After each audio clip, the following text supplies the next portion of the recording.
নবদ্বীপের মধ্যে কামিনী হয়েছে। কামিনী মানে কি বাবা? কিশোরী। আর কিশোরী মানে নারী। গৌরহরি নারী হয়েছে। নারী মানে কি? গৌরহরি রাধা হয়েছে। তাহলে গৌর কি শুধু রাধা হতে পারে? আমরা কি রাধা হতে পারি না? রাধা মানে কি গো? আমাদের সনাতন ধর্মের মধ্যে অনেক ছেলে মেয়েরা আছে, অনেকে মনে মনে চিন্তা করে রাধা মানে একটা মেয়ে ছেলে, রাধা মানে আমাদের মতো ঘরের বউ, রাধা মানে গ্রীষ্মবাবু রাজনন্দিনী, রাধা মানে আয়ানের বউ। রাধা কোনো গ্রীষ্মবাবু রাজনন্দিনী নয়, রাধা কারো ঘরে বউ নয়, আর রাধা কিন্তু কারো গর্ভে জন্মগ্রহণ করে নাই। তাহলে রাধাকে বললেন কি পুরুষ কি নারী? আমরা সবাই রাধা হতে পারি। তাহলে রাধাকে বললেন রাধা তো আরাধনা, এই ডাকতে রাধা যে জান করে আমার গোবিন্দের আরাধনা জগতে সেই হচ্ছে রাধা। যিনি ব্রহ্মকে ধারণ করতে পারেন তিনি হলেন রাধা। শাস্ত্রে বললেন ব্রহ্ম হতে নিম্নগামী তারই বলি ধারা, আর নিম্ন হতে ব্রহ্মোন্মুখী তারই বলি রাধা। এখন যদি বৃষ্টি আসে তাহলে উপরের জল নিচের দিকে পড়বে, তাহলে উপরের জল যদি নিচের দিকে পড়ে তাহলে তাকে আমরা কি বলি? জলের ধারা। আর এই নিচের জল উপরে উঠলে তাকে কি বলবো?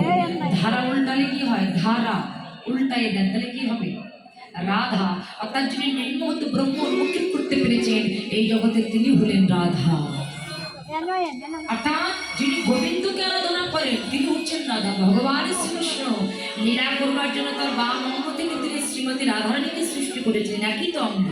রাধাকৃষ্ণ এক আত্মা দুই দেহ ধরি অনন্য বিলাসের আস্বাদন করি এবে যেমন শ্রী চৈতন্য গোসাই ভাবরাস আস্বাদিতে দয়ে হইলে একটাই। রাধা পূর্ণ শক্তি কৃষ্ণ পূর্ণ শক্তিমান, দুই মিলে ভেদ নয় শাস্ত্রের প্রমাণ। গৌর হরি বল। তাহলে কৃষ্ণকে বাবা আপনি যদি কৃষ্ণচরণ পূজা করতে পারেন আপনার আর কোনো কিছু লাগবে না। কেননা এই জগতে যত দেব দেবতা আছে তারা সবাই সাধনা করে আমার ভগবান শ্রীকৃষ্ণের চরণ পাওয়ার জন্য। গৌর হরি বল। বললেন ক্রি ধাতু প্রত্যয় কৃষ্ণ, যিনি সকল চিত্তকে আকর্ষণ করে বিকাশন করতে পারে তিনি হচ্ছে কৃষ্ণ। যার মধ্যে কর্ষণ শক্তি আছে তিনি হচ্ছে কৃষ্ণ। যেমন ক লিখতে গেলে প্রথমে তিনটা কাম দিতে হয় না মায়েরা? কি গো ঘুম পাচ্ছে নাকি?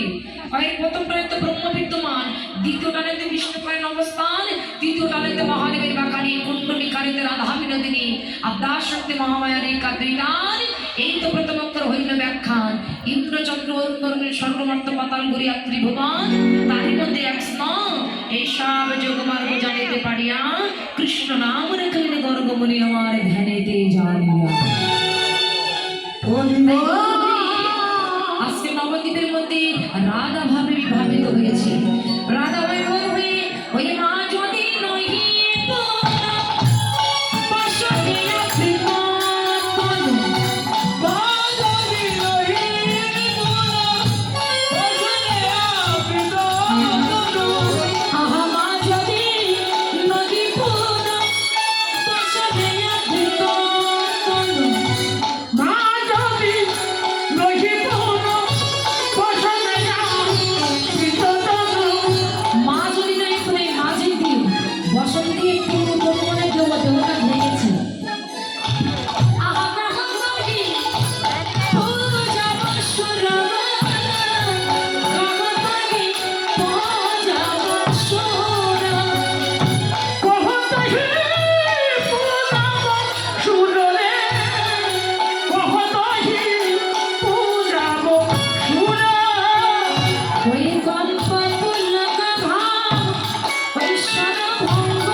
হই রাধা মোহন দাস চিত্তে অভিলাষ হই রাধা মোহন দাস চিতে অভিলাষ হই রাধা মোহন দাস চিত্তে অভিলাষ হই সচরণ জন পাই গো সচরণ যেন পাই ভাগি কবে বা হবে কবে বা হবে রে রাধা পদ ধরে পাওয়া কবে বা হবে রাধা পদ ধুলি পাওয়া কবে বা হবে রে রাধা পদ ধরে পাওয়া কবে বা হবে রাধা পদ ধুলি পাওয়া রাধা মোহন কেঁদে বলে রাধা পদ ধুলি পাওয়া রাধা মোহন কেঁদে বলে রাধা পদ ধুলি পাওয়া রাধা মোহন কেঁদে বলে রাধা পদ ধুলি পাওয়া রাধা মোহন কেঁদে বলে রাধা পদ ধুলি পাওয়া রাধা মোহন কেঁদে বলে রাধা পদ ধুলি পাওয়া কবে বা হবে রে কবে বা হবে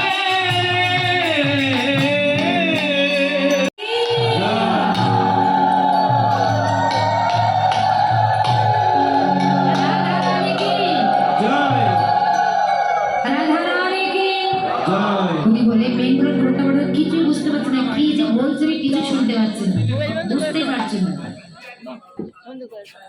গৌর হরি হরি মন আর একটা কথা মায়েরা যারা সূর্য পূজা করবে আপনারা হয়তো এর আগে